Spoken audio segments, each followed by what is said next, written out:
안녕하십니까. 세상의 모든 사회 현상을 투자의 관점에서 생각해보는 머니팩토리입니다. 이번 주 미국과 중국이 1월 7일부터 1월 9일까지 3일간 중국 베이징에서 미중 무역 협상을 가졌습니다.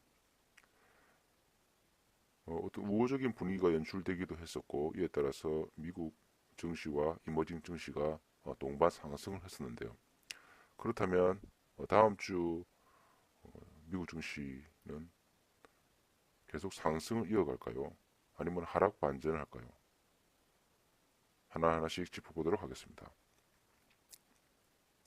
무역협상이 끝난 후에 트럼프 대통령은 미중 무역협상이 엄청난 성공이라고 자화자찬을 했었는데요. 그 양국이 무역협상이 끝나고 난 후에 어떤 결과에 대해서 구체적으로 발표를 하지 않았습니다. 제가 결과가 나오면은 그 결과를 바탕으로 어떤 이런 부분에 대해서 하나하나 포인트를 짚어가면서 정리를 하려고 했었는데 결과가 나오지 않고 있습니다. 다만 트럼프 대통령의 트윗을 통해서 엄청난 성공이라고 라는 것만 있을 뿐 구체적으로 어떻게 협상이 됐는지 아직 진행 단계입니다. 그런데 저는 이 미중 무역 협상에 대해서 근본적으로 약간 부정적인 시각을 가지고 있습니다. 투자의 관점에서 시장의 관점에서 바라볼 때 말입니다. 그 중국은 미국의 농산물과 에너지를 더욱더 많이 구입을 하고 시장을 추가 개방하겠다고 어떤 의견의 합치점을 일부는 보기는 했습니다.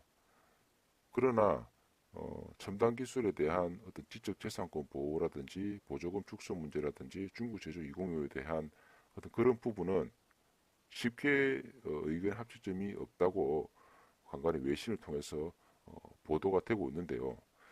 제가 왜 이 미중 무역 협상 자체가 근본적으로 한계가 있다고 말씀을 드리냐 하면은 세계 경기는 지금 둔화의 길로 접어들었기 때문입니다. 이 무역 전쟁이 이 건드려서는 안 되는 어떤 영린을 건드린 부분이 있습니다. 무역 협상이 애시당초 이루어지려고 했다면 무역 전쟁이 일어난 후에 곧이어서 이 무역 협상을 통해서 관세를 모두 철폐하고 양국이 좀 더 진전적인 방향으로 가기 위해서 모색을 했어야 됐습니다. 그러나 지금 양국 간의 어떤 갈등의 골은 더욱더 깊어졌고 그게 6개월간 지속이 됐었고 지금 현재도 그 첨단 기술에 대한 관세라든지 2천억 달러에 대한 수출품에 대한 관세라든지 현재도 지금 관세가 시작되고 있습니다. 진행되고 있다는 것이죠. 가령 이런 생각을 해보면은 이해가 좀 더 되실란가 모르겠습니다. 사드 사태 이후에 우리나라에 들어오던 중국의 특수가 다시 회복이 되었습니까? 그 명동이라든지 홍대라든지 백화점, 매세점에서 중국 특수를 통해서 거기에 상권 자체가 바뀌는 듯 엄청난 변화를 가져왔던 중국 특수가 사드 사태 이후로 모두 다 사라졌습니다. 사드가 잠잠해지고 난 후에도 이 어떤 경기는 그 프레임 자체가 변화된 프레임은 다시 돌아오지 않는다는 것이죠. 중국도 마찬가지입니다.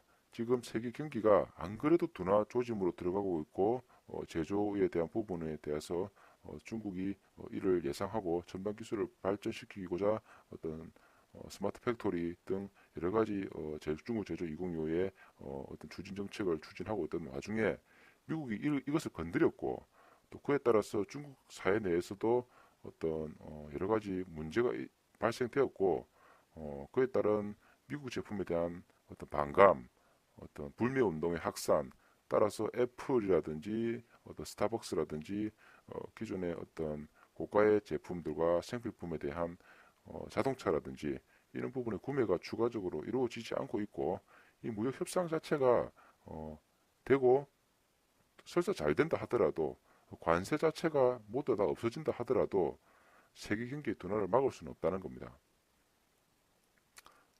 그리고 협상 자체가 잘 되지도 않을 것입니다. 왜냐하면은 이 첨단 제조 기술에 대한 이 부분은 양국의 패권 전쟁을 뜻하는 부분이기 때문에 한계가 분명히 있습니다. 저는 시진핑 대통령의 어떤 대만 흡수 통일과 달 뒷면에 착륙을 하는 것을 보고 중국 제조 2025는 포기는 절대로 없다는 것을 더욱더 확신했었는데요. 이 군사기술과 우주기술은 첨단 기술의 총체적 집합체이고 레이더라든지 GPS 기술이라든지 어떤 여러 가지 이런 기술들은 다 군사기술에서 나온 부분입니다. 그리고 우주기술 또한 세계 최초로 달의 뒷면에 도착한 중국 기술을 세계 만방에 알린 부분이고 이것을 아이러니하게 1월 4일에 도착을 한 것을 시작을 한 것을 보면은 조금 상징적인 의미가 있다고 봅니다. 이 중국의 달 착륙에 대해서 조금 설명을 더 덧붙여 드리자 하면은 우리는 항상 달의 앞부분만 바라보게 됩니다. 우리가 옥토끼가 방아 찍는 그 장면을 보시다시피 우리는 항상 365일 달의 앞부분만 보게 되어 있습니다.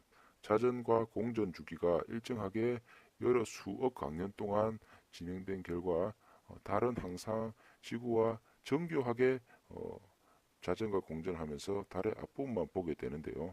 이 달의 뒷면에 도착한다는 것은 달의 뒷면에 우주선이 가게 되면은 전파의 송수신이 안 됩니다. 따라서 이 부분이 어려웠고 중국이 이것을 해냈다는 것은 중국의 어떤 그 우주 기술이 그 기술의 그 어떤 발전을 가늠해 볼 수가 있는데요.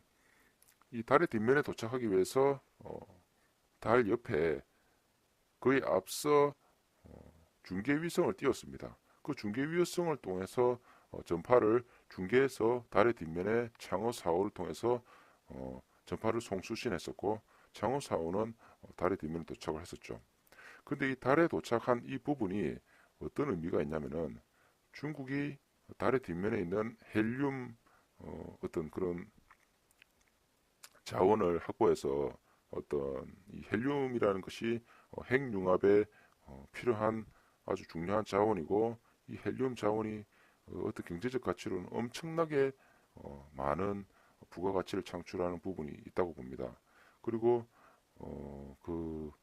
이 2025년에는 아예 달의 뒷면에 무인 기지를 건설하겠다고 했는데요. 중국 제조 2025를 통해서 발전을 시킨 후에 2025년에는 달에 무인 기지를 건설하고 어떤 우주 굴기의 어떤 의지를 나타내는 부분인데 이 미국이 하도 중국 제조 2025에 대해서 죄송합니다. 미국이 하도 중국 제조 2025에 대해서 시비를 걸고 오고 있으니 사실 언론에서는 중국 제조 2025 자체를 표현을 하고 있지는 않습니다.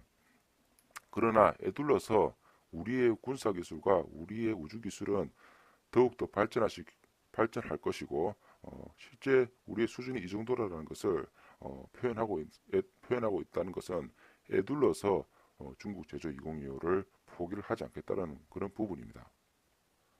아니나 다를까 미국은 이번 협상이 끝난 후에 중국을 견제하기 위해서 일본과 EU 무역 대표를 만나러 갔었죠. 이 협상에 강경파인 로버트 라이트 하이저 미국 무역 대표부는 중국을 거론하진 않았지만은 누가 보더라도 중국을 겨냥한 것이 했듯이 반중 무역 협상을 추진했습니다. 중국 제조 2025에 대한 의견 합치점이 쉽지 않다는 것을 다시 보여주는 부분입니다. 무역 협상도 무역 협상이지만은 미국 내부에 지금 문제가 더욱더 심각합니다. 셧다운이 지금 최장기 기록 클린턴 정부의 21일을 깨고 지금 23일, 24일째 지금 가고 있는 상황인데요. 트럼프 대통령은 멕시코의 국경장벽의 59억 달러에 대해서 미국 하원에 예산안을 승인해 달라고 하였으나 미국 하원은 절대 거기에 예산을 쓸 수 없다고 거부를 했었고 그 예산을 집행하는 트럼프 정부는 예산 집행을 거부를 하고 있는 상태죠. 따라서 지금 무급 휴가로 공무원들을 모두 다 쉬고 있으며 그에 따른 장기화에 따라서 미국의 여러 부분에 문제가 지금 야기되고 있습니다. 트럼프 대통령도 이 부분을 쉽게 협상을 할 수 없는 부분이 이 부분에 대한 첨예한 대립이 나중에 2020년도 어떤 재선을 위해서 어떤 축소판인 것이죠. 여기서 입장을 굽히고 저희가 어떤 셧다운을 중지시킨다면은 앞으로 있을 여러 가지 어떤 그런 부분에 대해서 기싸움에서 진다고 보기 때문에 지금 파국으로 치닫다 하더라도 쉽게 협상이 잘 되지 않고 있습니다. 이 낸시 펠로시 미국 하원 의장 또한 대단한 분인데요. 실질적으로 트럼프보다 6살이 나이가 많더라고요. 근데 이분도 또한 보통 분이 아니십니다. 협상 자체를 쉽게 해나가기 어려운 부분이 있고 트럼프 대통령은 국가 비상사태 카드 또한 만지작거리는 등 어떤 더욱더 강경한 입장을 고수하고 있는데 저는 개인적으로 트럼프 대통령이 사실 좀 불리하다고 봅니다. 오늘자 기사에 제가 봤었는데 미국의 그레이엄 상원위원이 트럼프 대통령에게 협상 중재안을 내어놓았었는데 셧다운을 일단 중지시키고 3주간 어떤 협상 기간을 통해서 그래도 협상이 안 되면은 국가 비상사태로 가면 되지 않겠느냐 그렇게 협상을 제안했었는데 트럼프 대통령이 이걸 쉽게 받아들이지 않을 것이라고 저는 봅니다. 셧다운을 일단 중단시킨다는 것은 상원에서도 이 셧다운 자체에 대해서 문제점을 이야기하고 있고 시간이 갈수록 불리하다는 것을 트럼프 대통령이 간접적으로 이야기한 부분인데 셧다운을 일단 중단시키게 된다면은 사실 트럼프 대통령이 다시 국가 비상사태를 발동시킨다는 것은 조금 어려운 부분이 있습니다. 자, 이번에는 조금 시야를 넓혀서 저기 저 유럽으로 한번 가보도록 하겠습니다. 지금 난리죠. 이 노란 조끼 시위가 작년에 마무리가 되는 듯 했는데 지금도 격화되고 있습니다. 이번 주말에 그 프랑스에서는 9차 집회가 있었는데 지금 가스 폭발이 일어나고 프랑스 파리에서는 내무장관이라든지 이런 살해 협박을 하는 등 이 시위가 더 사그라드는 것이 아니고 더욱더 더 격화되고 있는 상태입니다. 자, 이 현상이 왜 일어날까요? 왜 미국의 국경장벽 문제와 왜 프랑스의 노란조끼, 영국의 브렉시트 문제가 일어나고 있는 것일까요?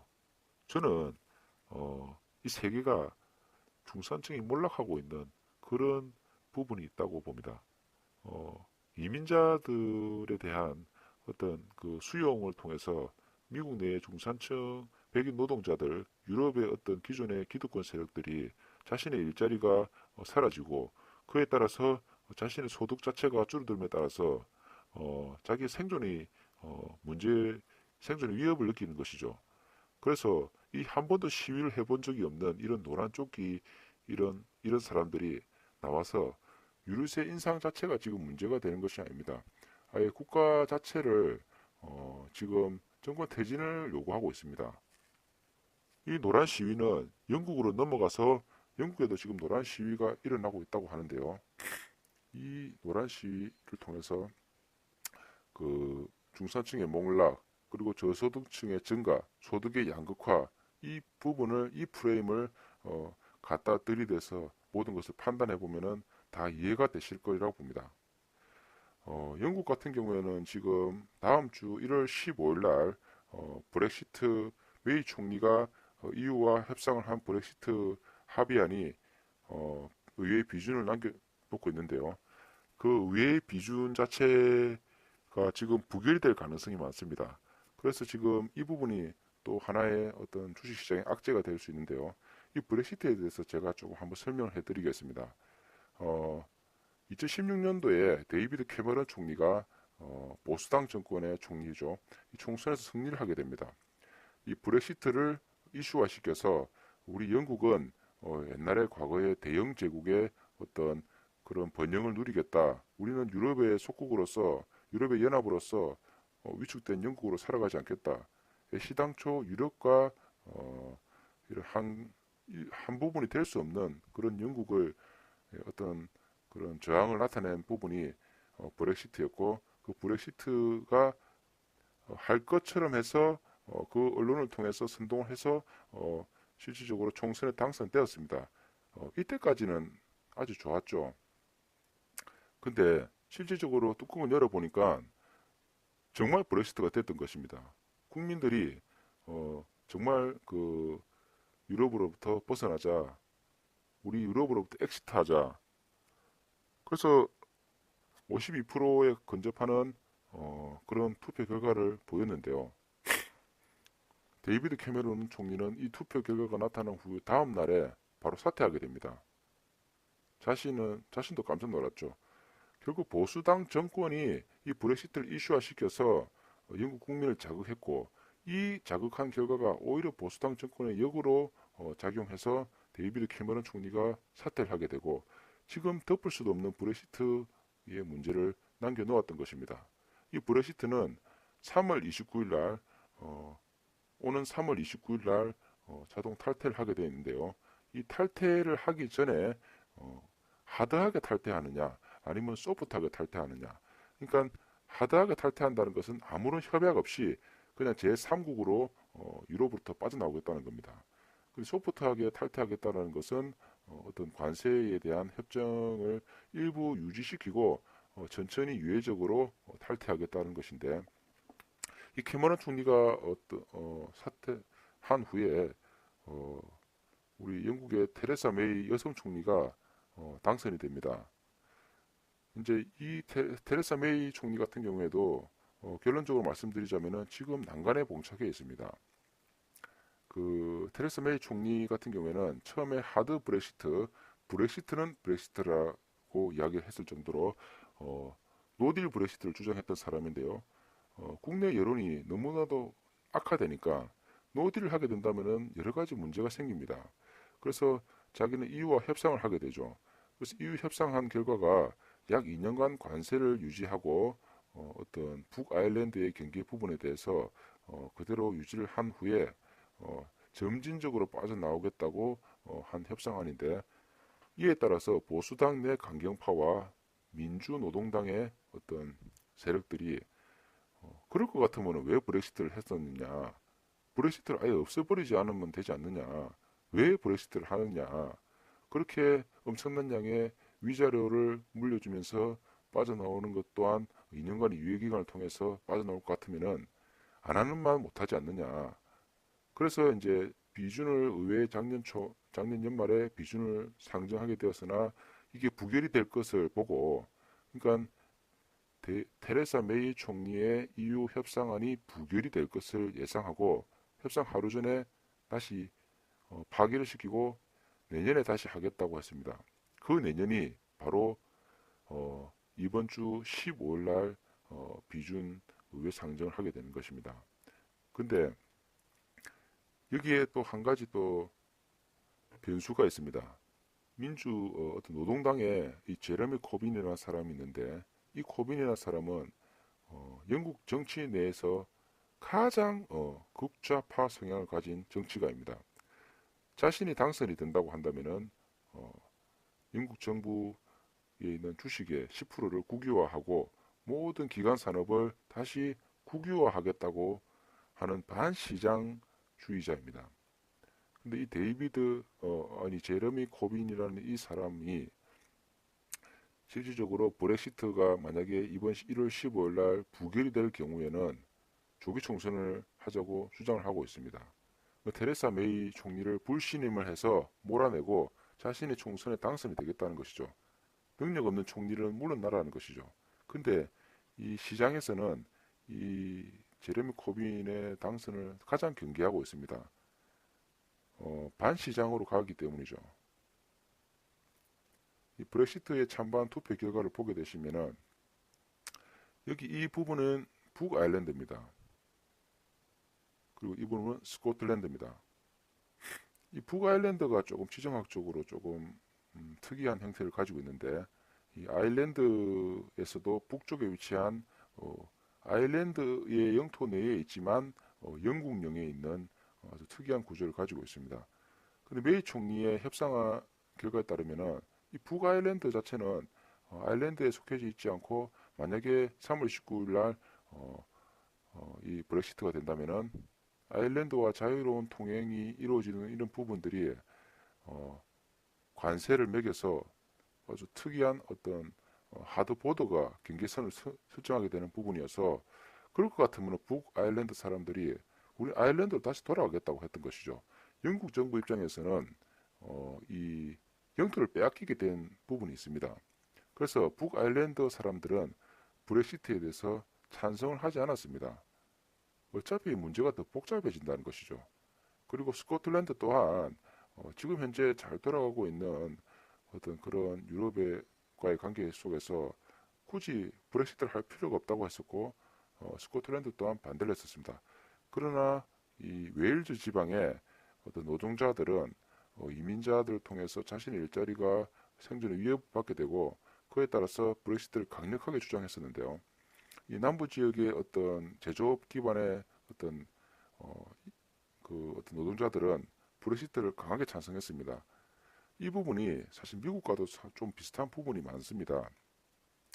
미국 트럼프 대통령이 러스벨트라든지 이런 부분에 백인 노동자들의 일자리가 이민자들을 통해서 빼앗기는 부분을 강조해서 대통령이 당선된 것처럼 지금 어떤 고연령층, 저소득층, 저학력층에서는 브렉시트를 찬성을 하고 있는 겁니다. 이 결과를 다시 보시면은 지금 노던 아일랜드가 북아일랜드죠.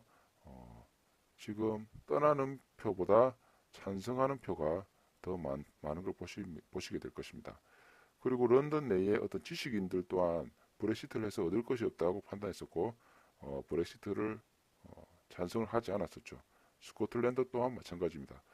그렇지만 그 나머지 이 지역들의 사람들은 브렉시트를 하자고 주장을 했던 것이죠. 브렉시트는 저는 이렇게 봅니다. 그 보수당이 충분하게 그 효과에 대해서 그 파급 효과가 어떻게 될 것인지 국민을 통해 설명하지 않았고 언론도 이 브렉시트를 선동을 했다고 봅니다. 그래서 국민들은 그런 것 같으면은 옛날 과거의 대영 제국의 번영을 다시 누리겠다. 지금 내가 살던 이런 살기 힘든 이런 것들을 이민자를 몰아내고 당연히 브렉시트를 해야 되지 않겠느냐 그렇게 했었지만 사실 뚜껑을 열고 보니까 이 브렉시트가 실질적으로 이루어진다면 생각보다 심각한 사회 현상을 야기한다는 것을 알았던 것입니다. 영국 내 에어버스 항공사도 만약에 노딜 브렉시트가 될 경우에 영국의 제조 공장을 떠나겠다고 했습니다. 이 에어버스의 노동자 종사자들은 약 14,000명 정도 되는데요. 이 노딜 브렉시트가 될 경우에는 다 실업자가 될 가능성이 있습니다. 그리고 이 블룸버그에서는 세계 11개 은행을 통해서 이 브렉시트가 일어났을 경우에 이 파운드화 대비 달러화 가치가 어떻게 변화될 것인가 미리 설문조사를 한번 했었는데 제일 나쁜 경우가 노딜 브렉시트입니다. 지금 파운드화 대비 달러가 1.28 정도 달러 정도가 되는데 1.15 달러로 파운드화가 약세가 될 이 시나리오가 가장 안 좋습니다. 약 15%의 확률이 있다고 보았던 것이죠. 그리고 총선을 실시하게 될 경우 이 총선은 제가 조금 전에 설명드렸다시피 노동당의 제레미 코빈의 당선을 의미하게 될 가능성이 많습니다. 이 또한 파운드화의 약세를 의미합니다. 20% 확률이 있다고 보았던 것이죠. 그리고 제2국민투표를 다시 하게 된다면 아마 브렉시트를 다시 번복을 할 가능성이 많기 때문에 영국의 유럽연합에 그대로 남아있겠다고 보는 그 시나리오가 가장 베스트 시나리오라고 보고 파운드가 지금 현재보다도 상승할 것이라고 보았습니다. 그리고 메이의 협상안 자체가 첫 번째 통과를 만약에 하게 된다면 확률은 좀 낮습니다. 15%인데 역시 파운드화가 상승할 것이라고 보았습니다. 그리고 두 번째에 만약에 통과를 하게 된다면 역시 이 부분이 상승을 하게 될 것이라고 보았습니다. 그리고 그 협상 조건을 더욱더 더 확장을 해서 다시 협상을 하게 될 경우에는 파운드 하에 강세를 예상하겠습니다. 근데 다시 협상은 쉽지가 않습니다. 이유가 그 협상에 재협상은 없다고 못을 아예 박았기 때문이죠. 영국 내의 금융기관 또한 그 헤지펀드라든지 여러 금융기관, 은행이라든지 이런 부분들이 이유를 떠나겠다고 이야기를 하고 있습니다. 이미 그 영국에서는 그 브렉시트의 부결 이유를 지금 준비하고 있습니다. 정치적으로 보면 아주 복잡한 셈법이 있는데 제레미 코빈은 일단 부결을 시켜놓고 조기 총선을 통해서 자신이 정권을 잡겠다라는 그런 야심을 드러내고 있는데요. 그렇게 될 경우에는 일시적으로 금융시장에 충격을 주게 될 것입니다. 실질적으로 15일이라는 것은 우리나라 시간으로는 16일 새벽이 될 것입니다.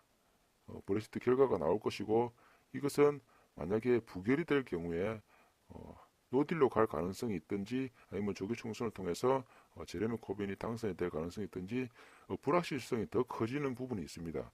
그에 따라서 파운드가 폭락할 것이고 폭락까지는 모르겠습니다만은 변동의 어떤 그런 장세가 더욱더 심화될 것이고 이것은 미국 증시에 바로 영향을 줄 것이라고 보고 있습니다.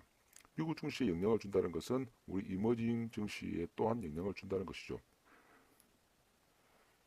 영국 정부 또한 이 문제의 심각성을 알고 군인을 노디 브렉시트에 대비해서 준비 중에 있고 특히 북아일랜드라든지 이런 부분에 경찰을 훈련을 강화시키고 있습니다.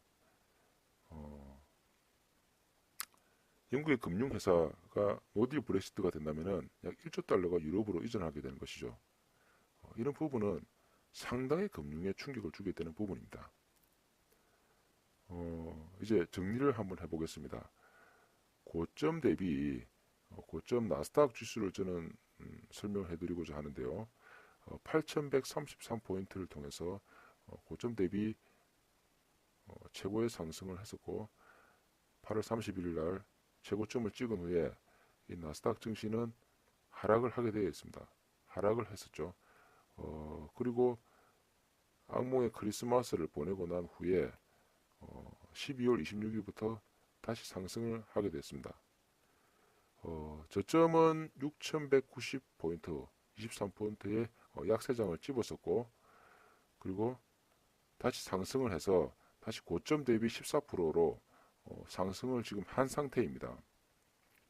저점 대비 한 13% 정도, 12% 정도 상승을 한 상태인데요. 여기서부터 중요한 변곡점이 있는 것이죠. 자, 이게 보시면은 줄곧 일봉을 보시면은 줄곧 이 하락을 했었죠. 그리고 12월 26일부터 제 개인적으로는 조금 이상한 움직임이 있었는데 상승을 하고 나다가 여기 파란 부분을 보시면은 이때가 애플 쇼크가 있었던 구간입니다. 애플 쇼크가 있고 나서 큰 폭의 하락을 했었고 그에 따라서 1월 4일부터 다시 미중 무역 협상과 어떤 금리 파월의 금리 어떤 발언을 통해서 다시 상승을 했었는데요. 지금 아주 앞으로 간 2주간의 아주 중요한 부분이라고 저는 개인적으로 판단하고 있습니다. 비트코인 같은 경우에는 저는 개인적으로 주식시장을 선행해서 나타내는 지표라고 예측을 하고 있습니다. 비트코인 같은 경우에는 1월 10일에 4,000달러에서 지금 1월 12일에 약 지금 현재 한 10% 이상을 하락을 한 상태입니다. 이 시점이 1월 10일입니다. 그 비트코인 같은 경우에는 대표적인 위험 자산으로 분류되고 있지 않습니까? 비트코인은 이 위험성을 미리 판단을 했는지 지금 현재 곧 4,000달러의 어떤 고점 대비 10% 하락을 지금 한 상태입니다. 자, 지금 이제 마무리를 해보겠습니다. 무역 협상에 엄청난 성과는 없다고 봅니다. 저는 지적재산권과 보조금 지원 문제 등을 쉽게 합의될 사항이 아니라고 봅니다. 실제적으로 어느 정도 협상이 되어가도 경기 둔화를 막을 수는 없다고 봅니다. 그리고 앞으로 2주간의 주식의 방향이 상당히 중요하다고 봅니다. 호재보다는 악재가 더 많다고 보는 것이죠. 1월 15일 브렉시트 비준이 부결이 대기 중에 있고 실질적으로 부결이 될 가능성이 많습니다. 이는 금융시장에 어떤 충격을 줄 가능성이 많습니다. 그리고 미국 기업의 4분기 실적 발표가 대거 준비 중에 있습니다. 1월 중순에서 1월 말까지 본격적으로 실적 발표를 하게 되는데 4분기 실적 발표가 좋지 않을 것으로 예상이 되고 있습니다. 그리고 셧다운이 만약에 합의가 되지 않고 장기화될 경우에는 미국 내부에 문제가 심각하게 야기됩니다. 하락장에는 미국 주식의 인버스 상품을 주목해 볼 필요가 있습니다. 미국 헤지펀드의 대부 레이 달리오는 위기는 동일한 패턴으로 반복된다고 했습니다. 제 개인적으로도 위기는 그 모습은 다를 뿐이지 그 패턴을 같이 반복을 한다고 보고 있는데요. 여러분들은 앞에 이런 부분을 잘 판단하셔서 투자를 통해서 우리의 소중한 돈을 잃지 않기를 바랍니다. 이상 모든 영상을 마치도록 하겠습니다. 본 영상이 마음에 드시면 구독과 좋아요를 클릭해 주시기 바랍니다. 감사합니다.